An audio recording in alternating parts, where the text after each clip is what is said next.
ಕುತ್ಕೋ ಫೋಟೋ ಹಾಕಿಬಿಟ್ಟು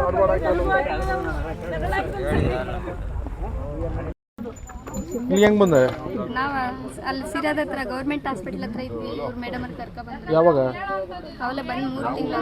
3 ತಿಂಗಳಿಂದ ಮಕ್ಕಳೆಲ್ಲ ಇದ್ದಾರಾ? ಇದ್ದಾರೆ, ಮೊಮ್ಮಕ್ಕಳು ಇದ್ದಾರೆ. ಮಗಳದೊಂದು ಮಗ ಐತೆ, ಮಗಳು ಸತ್ತೋಯ್ತು, ಮೊಮ್ಮಗ ಇದೆ. ಏನು ಹೆಸರು ಇದು? ಅನ್ಸೂಯ. ಯಾವ ಊರಿಂದ? ಸೀನಹಳ್ಳಿ, ಮಧುಗಿರಿ ಹತ್ರ. ಮೊಬೈಲ್ ಬರಕ್ಕೆ ಎಲ್ಲಿ ಬಂದಿದ್ದಾರೆ? ಏನೋ ಹೊಡೆಯಾರ ಇಲ್ಲಿ ನೀವೇನಾರು? ಹೊಡೆಯೋದು ಜಾಸ್ತಿ ಮೇಡಮ್, ಜಾಸ್ತಿ ಹೊಡಿತಿದ್ದು ಎಲ್ಲಾರನು ದೊಣ್ಣೆ ತಗೊಂಡು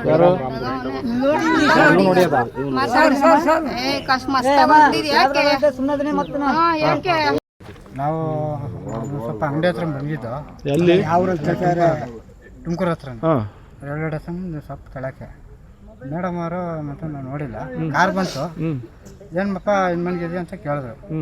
ಬಾ ಕೆಲಸ ಕೊಡಿಸ್ತೀನಿ, ಕಾಯಿ ತುಂಬೋದು, ಕಾಯಿ ಲೋಡ್ ಮಾಡೋದು, ಕಾಟೆ 2-3 ಕೆಲಸ ಐತೆ, ಕೆಲಸ ಮಾಡ್ಕೊಂಡು ಆರಾಮಾಗಿರುವಂತೆ, ಊಟ ತಿಂಡಿ ಕೊಡ್ತೀವಿ, ಎಣ್ಣೆ ಗಿಣ್ಣೆ ಬೇಕಾದ್ರೆ ಎಲ್ಲ ಕೊಡ್ತೀವಿ ಅಂದ್ರೆ ಆಯ್ತು ಮೇಡಮ್ ಅವ್ರು, ಇನ್ನೇನಲ್ಲ ಒಂದು ವಾರ ಕೆಲಸ ಮಾಡ್ಕೊಂಡು ಹೋಗೋಣ. ಸ್ವಲ್ಪ ನಮಗೊಂದು ತುಮಕೂರಲ್ಲಿ ಸ್ವಲ್ಪ ದುಡ್ಡು ಕೊಡ್ಬೇಕಾಯ್ತು, ಯಾವುದೋ ಒಂದು 12,000 ದುಡ್ಡು ಬರ್ಬೇಕಾಯ್ತು. ಆ ದುಡ್ಡುಗೋಸ್ಕರ ಬೆಳಗ್ಗೆ ಎದ್ದು ಹೋಗೋಣ ಅಂತ ಮನಿಕೊಂಡಿದ್ದೆ ಅಷ್ಟೇ. ಆಮೇಲೆ ಬಂದು ಇವರು ಹಿಂಗೆ ಕರೆದ್ರಲ್ಲ, ಅದನ್ನು ಮರ್ತ್ಬಿಟ್ಟು ನಾನು ಇವ್ರ ಜೊತೆ ಬಂದೆ. ಇಲ್ಲಿ ಬಂದೇಟಿಗೆ ಒಳಕಾಗ್ತದೆ, ಇನ್ನೇನು ಮಾಡೋದು. ಊಟ ತಿಂಡಿ ಕೊಡ್ತಿದ್ದೀರಾ? ಊಟ ತಿಂಡಿ ಎಲ್ಲ ಕೊಡ್ತಿದ್ವಿ. ಏನು ಹೊಡೆಯೋದು ಗಿಡೋದೇನು ಮಾಡಿದ್ರೆ? ನಮಗೇನು ಹೊಡೆದಿಲ್ಲ, ಬೇರೆಯವ್ರ ಬಗ್ಗೆ ಏನು ಗೊತ್ತಿಲ್ಲ. ನಾವಂತೂ ನಮಗೇನು ಒಂದು ಏಟು ಹೊಡೆದಿಲ್ಲ. ಬೇರೆ ಹೊಡಿತಾರೆ ಯಾರು? ಕೋಲಾರದಲ್ಲಿ ನೂತನವಾಗಿ ಆದಿತ್ಯ ಬಿರ್ಲಾ ಫ್ಯಾಷನ್ ಅವರ ಬ್ರಾಂಡೆಡ್ ಲಿನೆನ್ ಕ್ಲಬ್ ಮಳಿಗೆ ಪ್ರಾರಂಭವಾಗಿದ್ದು, ಉತ್ತಮ ಗುಣಮಟ್ಟದ ಬಟ್ಟೆಗಳ ಜೊತೆಗೆ ಫ್ಯಾಷನ್ ಡಿಸೈನರ್ ಹಾಗೂ ಟೈಲರ್ಗಳು ಸ್ಥಳದಲ್ಲೇ ಬಟ್ಟೆಯನ್ನ ಸ್ಟಿಚ್ ಮಾಡಿಕೊಡುತ್ತಾರೆ. ಹಾಗಿದ್ರೆ ಹಿಂದೆ ಭೇಟಿ ಕೊಡಿ. ವಿಳಾಸ ಭೈರೇಗೌಡ ನಗರ, ಬೆಮ್ಮಲ್ ಲೇಔಟ್, ಕೋಲಾರ ಬಂಗಾರಪೇಟೆ ಮುಖ್ಯ ರಸ್ತೆ, ಕೋಲಾರ ಟೌನ್. ಬೇರೆ ಯಾರು ಇಲ್ಲಿಂದ ಆಚೆ ಹೋಗ್ತಾ ತಲೆ ಕೆಡಿಸ್ಕೊಟ್ಟು ಹೇಳ್ರಿ, ಏನು ಪ್ರಾಬ್ಲಮ್ ಇದೆ ಕರೆಕ್ಟಾಗಿ? ಈಗ ಒಂದು ಇದರಿಂದ ಆಚೆ ಫುಲ್ಲು ಸೀಟು, ಫುಲ್ಲು ಈಟು, ಅದರಿಂದ ಹಿಂಸೆಯಿಂದ ನಾವು ಸ್ವಲ್ಪ ಹೆಂಗೆ ಬಂದ್ರೆ ನೀವು? ನನ್ನ ಮಗಳು ಮನೆ ಬಂದಿದೆ ಸರ್, ಡ್ರೈವರ್ ಸರ್ ನಾನು. ಎಲ್ಲಿ ಬಂದು ಮಗಳು ಮನೆ ಎಲ್ಲಿರೋದು? ಗುಬ್ಬಿಂದ ಆ ಕಡೆ ಸರ್, ಎರೂರು ಅಂತ ಹಿಂಗೆ ಬಂದೆ. ಇಲ್ಲಿ ಫ್ರೆಂಡ್ ಇದೆ ಸರ್, ಬಸ್ ಸ್ಟ್ಯಾಂಡ್ ವ್ಯಾಪಾರ ಮಾಡ್ತಿದ್ದೆ. ನಾನು ಯೂನಿಫಾರ್ಮಲ್ಲಿ ಇದ್ರಾಗೆ ಸರ್ ಬಂದೆ. ಇನ್ನೇನು ಬಸ್ ಸ್ಟ್ಯಾಂಡ್ಗೆ ಹೋಗೋಣ, ನಾವು ಸಿಕ್ಕಿಲ್ಲ ಅಂತೇಳಿ ಇನ್ನು 6:45-7 ಗಂಟೆ ಆಗಿದೆ ಸರ್. ಹಿಂಗೆ ಹೋಗ್ತಾ ಸರ್ ಬಸ್ ಸ್ಟ್ಯಾಂಡ್ ಹತ್ರ. ಇವ್ರು ಗಾಡಿ ನಿಲ್ಸ್ಕೊಂಡಿದ್ರು. ಯಾವ ಊರು ಅಂದ್ರಿ ಹಿಂಗೆ ಅಂತ ಹೇಳಿದ್ರು ಕೇಳಿ ಸರ್. ಹಿಂಗೆ ಕೈ ಹಿಡ್ಕೊಂಡು ಜೋಬಲ್ ಒಳಗೆ ಕೂರ್ಸ್ಕೊಂಬಿಟ್ಟು ಸೀದಾ ಇಲ್ಲಿ ಕರ್ಕೊಂಬಂದು ಬಿಟ್ಟರು. ಇಲ್ಲೇ ಸರ್ ಹೊರಗೆ ಬರ್ತಿರೋದು ನಾನು. ಎಷ್ಟು ದಿನ ಆಯ್ತು ಬಂದು? ನಾನು 4 ತಿಂಗಳು ಸರ್. ಮಕ್ಕಳು ಮುಖ ನೋಡಿಲ್ಲ ಸರ್ ನಾನು. ಏನು ಹೆಸರು? ಸರಿ ಆಯ್ತು, ಅಲ್ಲೇ ನಿಂತ್ಕ ಮಾತಾಡು. ಮದುವೆ ಹೈದರಾಬಾದ್ ಸರ್. ಇಡ ತಾಂಡ ಫ್ಯಾಕ್ಟ್ರಿ ಆಯ್ತಾನ, ಕೆಲಸ ಮಾಡ್ತಾರೆ ಸರ್. 30 ಜನ ಮೇಲೆ. ಎಷ್ಟು ದಿನ ಆಯ್ತು ಬಂದಿಲ್ಲ ನೀನು? 4 ವರ್ಷ ಸರ್. 4 ವರ್ಷ? 4 ವರ್ಷದಿಂದ ಇದೆ? 4 ತಿಂಗಳು. 4 ತಿಂಗಳು. 4 ವರ್ಷ ಅಲ್ಲ, 4 ತಿಂಗಳು ನಾನು ಬಂದು. ಇನ್ನೇನು ಹೆಸರು? ನಿನ್ನ ಹೆಸರಮ್ಮ? ನನ್ನ ಹೆಸರು ಶಿವಗಾಮಿ ಸರ್. ಅಲ್ಲೇ ನಿಂತ್ಕ ಮಾತಾಡು. ಎಷ್ಟು ದಿನ ಆಯ್ತು ಬಂದಿಲ್ಲ ನೀನು? ನಾನು ಬಂದು 3 ತಿಂಗಳಾಯ್ತು. ಎಲ್ಲಿಂದ ಕರ್ಕೊಂಬರು ನಿನಗೆ? ತುಮಕೂರು ರೈಲ್ವೆ ಸ್ಟೇಷನ್ ಆಗಿಂದ. ತಮಿಳ್ನಾಡಿಗೆ ಹೋಗೋಣ, ನಮ್ಮ ಯಜಮಾನ್ರಿಗೂ ಸರಿಲ್ಲ, ಕೆಲಸ ಮಾಡಲ್ಲ, ಏನಿಲ್ಲ, ಫೈಲ್ಸ್ ಐತೆ ಅವ್ರಿಗೆ. ತಮಿಳ್ನಾಡಿಗೆ ನಮ್ಮ ದೊಡ್ಡಪ್ಪನ ಹತ್ರ ಹೋಗಿ ದುಡ್ಡು ಇಸ್ಕೊಂಬರೋಣ ಅಂತ 2 ಗಂಟೆಗೆ ಅಮ್ಮ ಟ್ರೈನ್ ಅಂತ ಅಂದ್ರು. ಲೇಡೀಸ್ ರೂಮ್ಗೆ ಹೋಗಮ್ಮ ಅಂತಂದ್ರು. ಲೇಡೀಸ್ ರೂಮ್ಗೆ ಹೋಗಿ ಆವಾಗಲೇ ಕುತ್ಕೊಂಡಿದ್ದು. ಬಾರಮ್ಮ ಬೆಳಗ್ಗೆ ಕಳಿಸ್ತೀನಿ ಅಂತ ಕರ್ಕೊಂಬಂದು. ಎಷ್ಟು ದಿನ ಆಯ್ತು ಕರ್ಕೊಂಬಂದಿಲ್ಲಿಗೆ? ಆಗ್ಲೂ 5 ತಿಂಗಳಾಯ್ತು. ಮನೆ ಯಾರು ಹುಡುಕೊಂಬಂದಿಲ್ವ ಇಲ್ಲಿಗೆ? ಗೊತ್ತಿಲ್ಲ ಅನ್ಸುತ್ತೆ. ಗೊತ್ತಿಲ್ಲ, ಹೊಡೆದ್ರಲ್ಲಿ ಏನಾದ್ರು?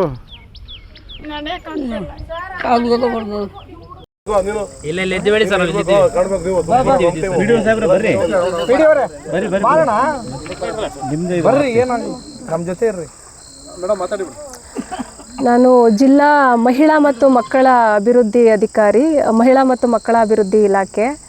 ನನಗೆ ಇವತ್ತು ಮಾರ್ನಿಂಗ್ ಒಂದು 11 ಗಂಟೆಗೆ ಸಾಧನಾ ಮಹಿಳಾ ಸಂಘ ಇವರು ಒಂದು ಕಂಪ್ಲೇಂಟ್ ಕೊಡ್ತಾರೆ ಬಂದು ನನ್ನ ಹತ್ರ. ಈ ಥರ ಶಿರಾ ತಾಲೂಕಿನಲ್ಲಿ ನೇರಳೆಗುಡ್ಡ ಅನ್ನೋ ಜಾಗದಲ್ಲಿ ಬೇದಸ್ಥ ನಿರಾಶ್ರಿತರ ಆಶ್ರಯ ಮನೆ ಅಂತ ಇದೆ. ಇಲ್ಲಿ ಏನೂ ವ್ಯವಸ್ಥೆ ಇಲ್ಲ. ತುಂಬ ಜನನ ಅಲ್ಲಿ ಕೂಡಾಕ್ಕೊಂಡು ಅವರಿಗೆ ಏನೂ ವ್ಯವಸ್ಥೆ ಕೊಡದೆ ತುಂಬ ತುಚ್ಛವಾಗಿ ನೋಡ್ಕೊಳ್ತಾ ಇದ್ದಾರೆ. ಮನುಷ್ಯರ ಥರ ನೋಡ್ಕೊಳ್ತಿಲ್ಲ, ಪ್ರಾಣಿಗಳ ಥರ ನೋಡ್ಕೊಳ್ತಾ ಇದ್ದಾರೆ ಅಂತ ಈ ಮಹಿಳಾ ಸಂಘದಿಂದ ನನಗೆ ಒಂದು ಕಂಪ್ಲೇಂಟ್ ಬಂದಿದ್ದಕ್ಕೆ ನಾನು ತಕ್ಷಣ ಪೊಲೀಸ್ ಇನ್ಸ್ಪೆಕ್ಟ್ರಿಗೆ ಮಾತಾಡಿ, ನಮ್ಮ CDPO ಅವ್ರಿಗೆ ಮಾತಾಡಿ, ಶಿರಾ CDPO ಮಾತಾಡಿ ಇಲ್ಲಿ ಬಂದು ನೋಡ್ತೀನಿ. ನೋಡಿದಾಗ ವ್ಯವಸ್ಥೆ ತುಂಬ ಅಧ್ವಾನವಾಗಿದೆ. ಇಲ್ಲಿ ಪ್ರಾಣಿಗಳ್ನೂ ಕೂಡ ಒಂದು ಮಟ್ಟಕ್ಕೆ ಚೆನ್ನಾಗಿ ಇಟ್ಕೊಳ್ತಾರೆ, ಆದರೆ ಇಲ್ಲಿ ಏನೂ ವ್ಯವಸ್ಥೆ ಇಲ್ಲ. ಒಂದು ಶೆಡ್ ಥರ ಇದೆ, ಶೆಡ್ ಒಳಗಡೆ ಆಚೆ ಓಡಾಡೋಕ್ಕೂ ಬಿಡ್ತಾ ಇಲ್ಲ. ಬಾಗಿಲಾಕ್ಬಿಟ್ಟು ಕೂಡಾಕಿ ಒಳಗಡೆ ಇಟ್ಟಿದ್ದಾರೆ. ಅವ್ರಿಗೆ ಒಂದು ಮೆಡಿಸನ್ಸ್ ಆಗಲಿ, ಕರೆಕ್ಟಾಗಿರೋ ಬಟ್ಟೆ ಆಗಲಿ, ಮೇಯ್ನ್ ಅಲ್ಲಿ ಏನು ಮೂಲಭೂತ ಸೌಕರ್ಯ, ಗಾಳಿ, ಬೆಳಕು, ಶೌಚಾಲಯ, ನೀರು ಏನಿರಬೇಕೋ ಅದು ಯಾವುದೂ ಕೂಡ ಇಲ್ಲ. ತುಂಬ ಹೆಚ್ಚು ಕಡಿಮೆ 70 ಜನ ಇದ್ದಾರೆ, ಹೆಣ್ಮಕ್ಳು ಗಂಡು ಮಕ್ಕಳು ಪ್ರತಿಯೊಬ್ಬರು ಇದ್ದಾರೆ. ಅವರನ್ನು ನಾನು ಮಾತಾಡಿಸಿದಾಗ ಅವ್ರು ಹೇಳ್ತಾ ಇರೋದು, ನಾವು ಸುಮ್ಮನೆ ಎಲ್ಲೋ ಬಸ್ಸಿಗೆ ಕಾಯ್ಕೊಂಡು ನಿಂತಿದ್ವಿ, ಅಲ್ಲಿಂದ ಬಂದು ನಾವೇ ಡ್ರಾಪ್ ಮಾಡ್ತೀವಿ ಅಂತ ಬಲವಂತವಾಗಿ ಕರ್ಕೊಂಡು ಬಂದರು. ಮತ್ತು ನಾವು ಯಾರನ್ನೋ ಕಾಯ್ಕೊಂಡು ನಿಂತಿದ್ವಿ, ತರಕಾರಿ ತಗೊಳಕ್ಕೆ ಬಂದಿದ್ವಿ, ನಮ್ಮನ್ನೆಲ್ಲ ಬಲವಂತವಾಗಿ ಅವರ ಕಾರಲ್ಲಿ ಕರ್ಕೊಂಡು ಬಂದರು ಗೀತಾ ಅನ್ನೋರು ಅಂತ ಹೇಳ್ತಾ ಇದ್ದಾರೆ. ಎಲ್ಲರೂ ಅವ್ರ ಮನೆಗೆ ಹೋಗೋಕ್ಕೆ ರೆಡಿ ಇದ್ದಾರೆ. ಬಲವಂತವಾಗಿ ಇಲ್ಲಿ ಕರ್ಕೊಂಡು ಬಂದು ಇಷ್ಟು ದಿವಸ, ಕೆಲವರು ವರ್ಷಾನುಗಟ್ಟಲೆ ಆಗಿದೆ, ಕೆಲವರು 4 ತಿಂಗಳು 5 ತಿಂಗಳು ಆಗಿದೆ, ಅವ್ರನ್ನೆಲ್ಲ ಕರ್ಕೊಂಡು ಬಂದು ಇಲ್ಲಿ ಬಲವಂತವಾಗಿ ಗೀತಾ ಅನ್ನೋರು ಈ ಒಂದು ಆಶ್ರಯ ಮನೆಯಲ್ಲಿ ಇಟ್ಕೊಂಡಿದ್ದಾರೆ. ಅವರನ್ನು ಕೇಳಿದ್ರೆ ಏನು ರಿಜಿಸ್ಟ್ರೇಷನ್ ಯಾವುದೂ ನಮಗೆ ದಾಖಲೆಗಳನ್ನ ಒದಗಿಸ್ತಾ ಇಲ್ಲ. ಏನು ಪರ್ಮಿಷನ್ ಆಗಲಿ ತಗೊಂಡಿಲ್ಲ, ಯಾವುದು ರಿಜಿಸ್ಟ್ರೇಷನ್ ಆಗಿಲ್ಲ, ಅವ್ರ ಟ್ರಸ್ಟು ಯಾವ ದಾಖಲೆಯನ್ನು ಕೂಡ ಒದಗಿಸ್ತಾ ಇಲ್ಲ. ಹಾಗಾಗಿ ನಾವು ಮಾನ್ಯ ದಂಡಾಧಿಕಾರಿಗಳಿಗೆ ಈ ವಿಷಯ ತಿಳಿಸಿ ಅವರು ಕೂಡ ಬಂದಿದ್ದಾರೆ. ನಾವು ಇವಾಗ ಎಲ್ಲರೂ ಸೇರಿ ಅವರನ್ನೆಲ್ಲ ಸದ್ಯಕ್ಕೆ ಇದು ತುಮಕೂರಲ್ಲಿ ಕೋರಾದಲ್ಲಿರುವಂತಹ ನಿರಾಶ್ರಿತರ ಪುನರ್ವಸತಿ ಕೇಂದ್ರಕ್ಕೆ ಕಳಿಸ್ತಾ ಇದ್ದೀವಿ. ಅಲ್ಲಿಂದ ನೆಕ್ಸ್ಟು ಈಗ ಯಾರ್ಯಾರಿಗೆ ಅವರ ಮನೆಯವ್ರನ್ನ ಟ್ರೇಸ್ ಮಾಡಿ ಅಲ್ಲಿ ಅವ್ರ ಮನೆಯವ್ರ ಜೊತೆ ಅವರನ್ನು ಸೇರಿಸೋವಂತಹ ಕೆಲಸನ ನೆಕ್ಸ್ಟು ಮಾಡ್ತೀವಿ.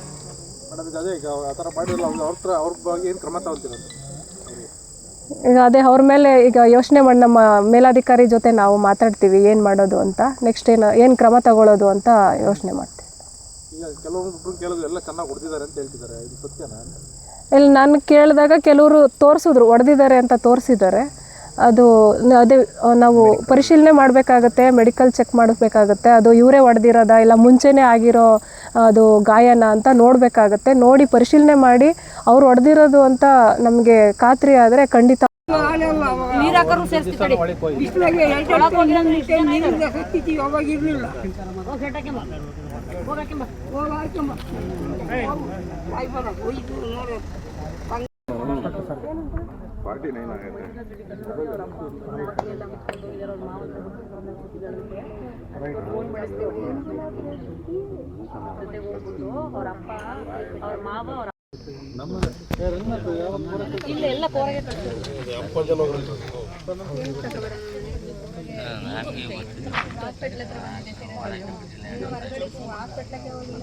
ಯಾವ ಊರಿಂದ? ಮೇಲ್ಕುಂಟೆ ಶಿರತ್ತೆ. ಯಾರು ಕರ್ಕೊಂಡ್ಬಂದಿದ್ದು ನಿಮಗೆ? ಇದ್ರೆ ಮೇಡಮ್ ಅವರು ಶಿರಾ ಕೊಡ್ತೀವಿ ಬಾ ಅಂತ ಹೇಳಿ ಫ್ರೀಯಾಗಿ ಅಂತ ಹೇಳಿ ಬಂದು 12 ಗಂಟೆಗೆ ಕೂಡಿ ಹಾಕ್ಯಾರ. ಇವತ್ತು ಹೊರಗೆ ಬಿಟ್ಟಾರೆ. 4 ತಿಂಗಳಾಯ್ತು. ನಿಮ್ಮ ಮನೆ ಮಕ್ಕಳೆಲ್ಲ ಇದ್ದಾರೆ? ಹೆಂಡತಿ ಮಕ್ಕಳು ಎಲ್ಲ. ಹೌದು. ಎಷ್ಟು ದಿನ ಬಂದಿಲ್ಲ? 4 ತಿಂಗಳು. ಇವತ್ತೇ ಹೊರಗೆ ಬಂದಿರೋದು. ಬಳ್ಳಾರಿ ಜೈಲಿನಾಗ ತಪ್ಪಿಸ್ಕೊಂಡು ಬರ್ಬೋದು, ಇಲ್ಲಿ ಹೋಗಕ್ಕಾಗಲ್ಲ ಹೇಳ್ತು. ಹೊಡಿಯಾರ?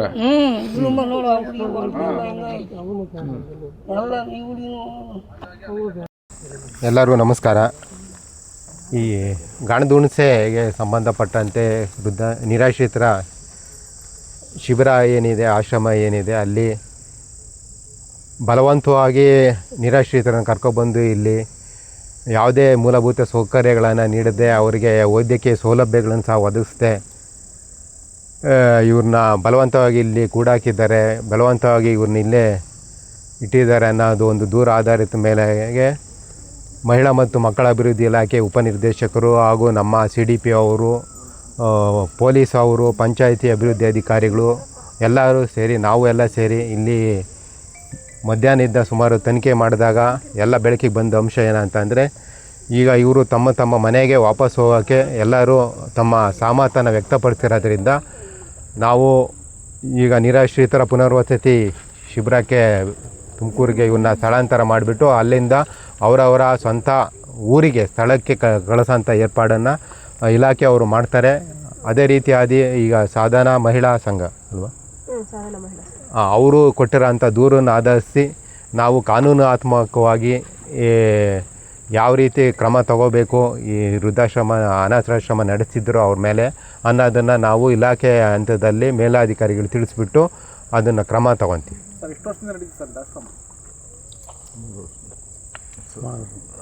ಇನ್ನು ಮಾಹಿತಿ ಕಲೆಕ್ಟ್ ಸುಮಾರು ಇಲ್ಲಿ ಸ್ಥಳೀಯರು ಹೇಳೋದ ಪ್ರಕಾರ ಸುಮಾರು ನಾನು ಬಂದು ಆದಮೇಲೂ ಕೆಲವರು ಮೌಖಿಕವಾಗಿ ನಮಗೆ ಈ ಥರ ಹಿಂಗಂತ ತಿಳಿಸಿದ್ರೆ ಹೊರತು ಯಾರೂ ನಮಗೆ ಲಿಖಿತವಾಗಿ ದೂರು ಕೊಟ್ಟಿರಲಿಲ್ಲ. ಯಾರಾದರೂ ದೂರು ಕೊಟ್ಟರೆ ಕಾನೂನಾತ್ಮಕವಾಗಿ ನಾವು ಕ್ರಮ ತಗೊಂಡು ಅವರಿಗೆ ಯಾವ ರೀತಿ ಸೌಲಭ್ಯ ಒದಗಿಸ್ಬೇಕು ಅದನ್ನು ನಾವು ಒದಗಿಸೋಕ್ಕೆ ನಾವು ಕ್ರಮ ತಗೊತಿದ್ವಿ. ಯಾರೂ ಸಹ ನಮಗೆ ಲಿಖಿತವಾಗಿ ದೂರು ಕೊಟ್ಟಿರಲಿಲ್ಲ. ಸುಮಾರು 1-2 ವರ್ಷದಿಂದ ಇಲ್ಲಿ ನಡೀತಿದೆ ಅಂತ ಇಲ್ಲಿ ಸ್ಥಳೀಯರೆಲ್ಲ ಹೇಳ್ತಿದ್ದಾರೆ.